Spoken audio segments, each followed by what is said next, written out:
عورت کو چھت اپنے شوہر کی اور صحن اپنے باپ کا پسند ہوتا ہے۔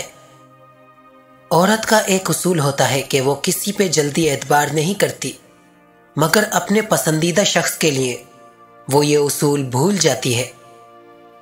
زنا کے لیے بس جگہ چاہیے ہوتی ہے اور نکاح کے لیے گھر، گاڑی، پیسہ اور نوکری۔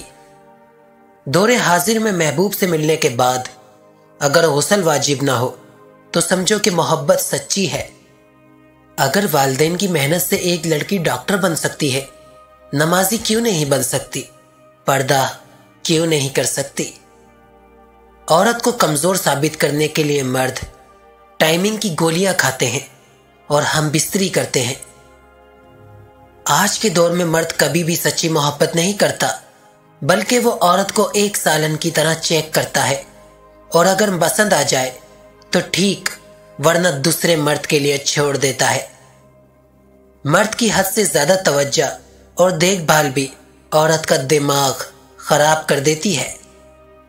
گدھا اور انسان دونوں غلطی کرتے ہیں، مگر پہلے والا غلطی کا اعتراف کرنا نہیں جانتا اور دوسرا والا جان کر اعتراف نہیں کرتا۔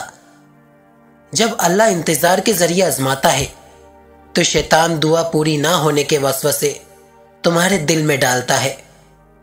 ناخن اس لیے کاٹے جاتے ہیں کیونکہ وہ شیطان کا وار ہوتے ہیں۔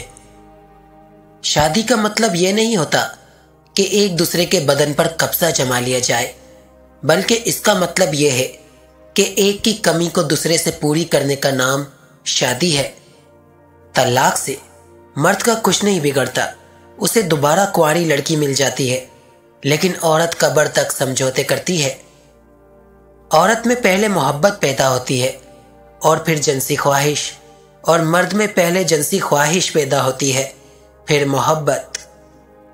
عورت یا مرد کے انتخاب میں ہمیشہ دور اندیشی سے کام لو، کیونکہ تمہاری خوشی یا غمی کا دار و مدار 90% اسی پر ہوتا ہے۔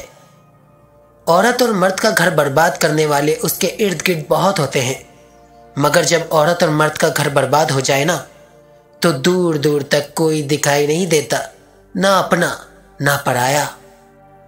عورت کی اس سے بڑی آزادی اور کیا ہوگی کہ اس کی کوئی بیوی نہیں ہوتی۔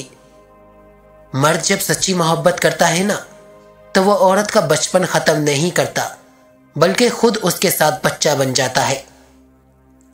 جس عورت کو ہر مرد سے بات کرنے کا چسکا لگ جائے وہ عورت کبھی محبت نہیں کر سکتی۔